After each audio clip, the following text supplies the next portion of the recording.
खम्मा घनी मारो राजस्थान परिवार पे आप सबका बहुत बहुत स्वागत है। घनो घनो अभिनंदन। कैसे हो? रात को 11 बजे मिल रहे हैं हम, क्यों?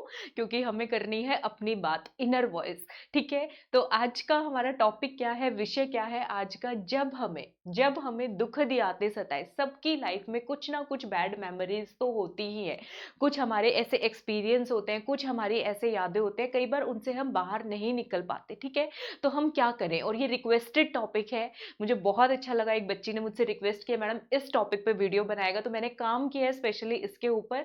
और बहुत ज्यादा मैं लॉजिक वाली बातें नहीं बताऊंगी, बहुत सिंपल चीजें जो मैंने अपनी लाइफ में खुद की है, ट्राइड एंड टेस्टेड है। आई थिंक मेरे लिए काम किए तो शायद आप में से एक बच्चे के लिए भी काम कर जाएगा। तो ये वीडियो का जो मकसद है, वो मोटो जो है, वो सफल हो जाएगा। देखो बच्चे, तो हमें क्या करना चाहिए? मेमोरीज किस फॉर्म में हो सकती हैं? हर तरह की मेमोरीज हो सकती है, हर तरह की बुरी यादें हो सकती हैं। बुरी नहीं कहेंगे, दुख देने वाली यादें, जैसे धोखा हो गया, या हम कभी फेल हो गए, कभी असफल हो गए जीवन में, डोमेस्टिक वायलेंस, घरेलू हिंसा हो गई। ठीक है, चाइल्ड अब्यूज, बाल शोषण जो होता है, मैंने खुद लाइव केसेस देखे हुए हैं दिल्ली के अंदर, जो बिल्कुल 12-14 साल की बच्चियों के साथ इतना बुरा ट्रीटमेंट करते हैं, सारा दिन उनसे काम कराते हैं, 2 टाइम का खाना भी नहीं देते उनको। बिहार से कहीं कहीं दूर से बच्चियां आई होती है, उनके पेरेंट्स उनको छोड़ जाते हैं, और हर महीने उनकी तनख्वाह जो है पेरेंट्स लेके चले जाते हैं। ठीक है, ये मेरा लाइव एग्जांपल है। हमने कॉल्स तक घुमा दिए थे, पुलिस आ भी गई थी, उस बच्ची को वहां से हटा भी दिया गया था। मतलब इतना तक हुआ है। उस टाइम पे हमारे इतने ही एफर्ट से, बहुत ज्यादा अथॉरिटी वगैरह कुछ थी नहीं हमारे पास। ठीक है, तो जितना हम कर सकते थे उतना हमने उसके लिए किया है। तो बैड, वो बच्ची मुझे आज तक याद है। इस बात को करीब 8 साल हो गए होंगे, 7-8 साल हो गए होंगे, वो मेरे माइंड में आती है। उसका टॉर्चर देख के, उसको लिटरली पीटा जाता था उस बच्ची को। ठीक है, तो मतलब इस तरह के एक्सपीरियंसेस सबके साथ में होते हैं। ठीक है, तो क्या आप बैड मेमोरीज को इरेज कर सकते हो अपनी लाइफ से? ठीक है, हटा सकते हो, क्योंकि सारी की सारी यादें तो खुशगवार नहीं होती। जीवन जो है हमारा दो चीजों पे चलता है, एक अच्छा एक बुरा। आपको जो कुछ चीजें अच्छी मिलेंगी, कुछ बैड साथ में होती ही है।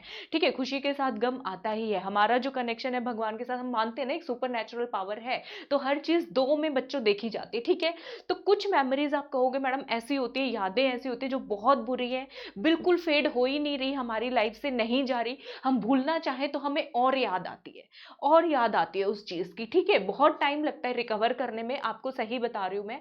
एक तो ये चीज है, वो चीज हो चुकी है, उसको सच मान लो कि हाँ, हमारे साथ ये एक्सपीरियंस हुआ है, हमने इसको मानना है और अब इसके साथ ही जीना है। ठीक है, उसी एक्सपीरियंस के साथ जीना है। लेकिन उसको अगर थोड़ा सा चेंज कर दो, वो जो एक्सपीरियंस हुआ, आप पहले तो ये सोच लो कि ये हमारा कोई कार्मिक कनेक्शन था। हम मानते हैं ना, गीता पढ़ते हो ना, कि कर्म का फल मिलता है। कुछ ना कुछ कार्मिक कनेक्शन था हमारा, जो हमारे साथ ऐसा हुआ। इस लाइफ में बच्चों सोच लो, दो चीजें करने आए हैं, एक तो कुछ ना कुछ सीखने आए हैं, और जो सीखा है उसको वो किसी ना किसी को देना है हमें आगे। ठीक है, ये पर्पस। तो कभी भी मेमोरीज को, यादों की अगर हम बात करें, मैं नहीं कहती भुलाने की कोशिश करो, मत कोशिश करो उसको कि भुलानी है, बुरा एक्सपीरियंस है, उससे नहीं पास आउट कर पा रहे, मत करो ऐसा। आप अपना फोकस करो, जो पार्ट आपको दुख दिया उसको भुलाने का, लेकिन आपने जो चीज सीखी है उससे, उसको आप जो अपने पास हमेशा रखो। अगर आपको वो बुरी याद डेली आ रही है, डेली याद करो, लेकिन डेली सोचो कि मैंने इससे क्या सीखा, मेरा लाइफ का पर्पस क्या है। आपका लाइफ के पर्पस चेंज होते रहेंगे। अभी आप पटवारी की तैयारी कर रहे हो, आपका पर्पस रहेगा पटवारी पेपर निकालना है, क्योंकि हमें फाइनेंशियल सिक्योरिटी चाहिए। थोड़े बड़े हो जाओगे, आरएएस के बारे में सोचोगे, फिर और कोई लाइफ पर्पस आ जाएंगे। लाइफ पर्पस जीवन में चेंज होते रहते हैं बच्चों। ठीक है, तो आपको ढूंढना है, आप उन्हें उससे क्या सीखा, उस चीज पे जब फोकस कर लोगे, तो बाकी जो बुरी चीजें हैं वो दिन ब दिन खुद ब खुद साइड में चलती चली जाएंगी। आप अपने आप को मजबूत कर लोगे। ठीक है, जब उनकी बुरी यादों को याद करके खुद को तंग करते हो, मतलब इनर रूप से हम लोग, स्ट्रेंथ नहीं है हमारे अंदर, हम स्ट्रांग नहीं है, तो आपको वो स्ट्रेंथ बिल्ड करनी है। ठीक है, कोई जरूरी नहीं है उन मेमोरीज को भुलाने की, उसको ऐसे याद रखो, ये मेरा ट्रेवल बैग है, ये मेमोरी, ये तो मेरे साथ चलनी ही है, हमेशा चलेंगी, आपके साथ मरते दम तक चलेंगी।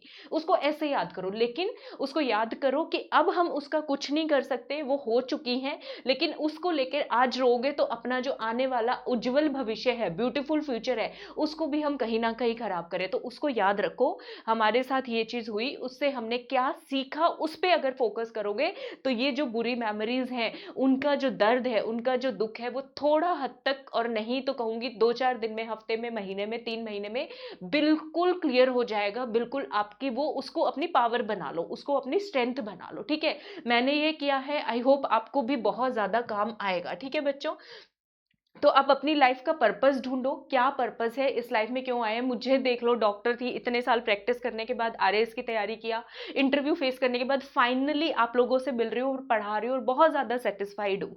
ठीक है, बहुत ज्यादा सेटिस्फाइड हूँ। 4,000 लोगों से घर पे बैठे, एक क्लिनिक पे बैठे मैं नहीं मिल सकती थी। ठीक है, ये यूट्यूब चैनल बना है तो मैं आप लोगों से इंटरेक्ट कर पा रही हूँ और अपनी बातें शेयर कर पा रही हूँ आपको। ठीक है, तो सबकी लाइफ का कुछ ना कुछ पर्पस होता है, उस पर ध्यान रखो। मेमोरीज को भूलना है ये सोचो ही मत, सोचो ही मत। ये सोचो उससे मैं क्या सीख सकती हूँ, क्या पॉजिटिव चीज है उसकी, उसको ग्रास्प करने की कोशिश करो, उसको लेने की कोशिश करो। बच्चों जरूर जीतोगे। अपनी उन बुरी यादों को अपनी स्ट्रेंथ, अपनी ताकत बना लो। ठीक है, और भगवान बुद्ध तो कहते हैं हार्डेस्ट लाइफ, इस जीवन का सबसे मुश्किल जो पार्ट हमें सीखना है, लेटिंग गो। हमें चीजों को, ये चीज आनी चाहिए, किस चीज को हमें पकड़ के बैठना है और किस चीज को हमें छोड़ना है। ठीक है, जिस दिन ये आ जाओगे तो बुरी यादें सबकी लाइफ में होते हैं, बुरे एक्सपीरियंस सबकी लाइफ में होते हैं, आपकी में है, मेरे में है, सबकी लाइफ में है। ठीक है, तो उसको फेड आउट करने का यही एक तरीका है कि वो चीज हो चुकी है, उसका कुछ नहीं कर सकते। जो सीखा उसको ले लो, जो बुरा हुआ उसको जाने दो, उसको रिलीज कर दो। ठीक है, तो आज की ये वीडियो कैसी लगी बताइएगा जरूर, और जिन जिन टॉपिक्स पे आप वीडियो चाहते हैं कमेंट्स में लिखिएगा। वीडियो को पसंद आया है तो लाइक करें, और पसंद आया है शेयर कीजिए, सब्सक्राइब कीजिए। ठीक है, और बेल आइकन प्रेस कर दीजिए ताकि मेरे सारे वीडियोस मिलते रहें। और इनर वॉइस में और बहुत सारे टॉपिक्स, अपने मन की बात जो मेरे पास बच्चों के कॉल्स आती है, इसको हम जारी रखेंगे, कंटिन्यू रखेंगे। ठीक है, तो सबको गुड नाइट और सबको घनी घनी राम राम।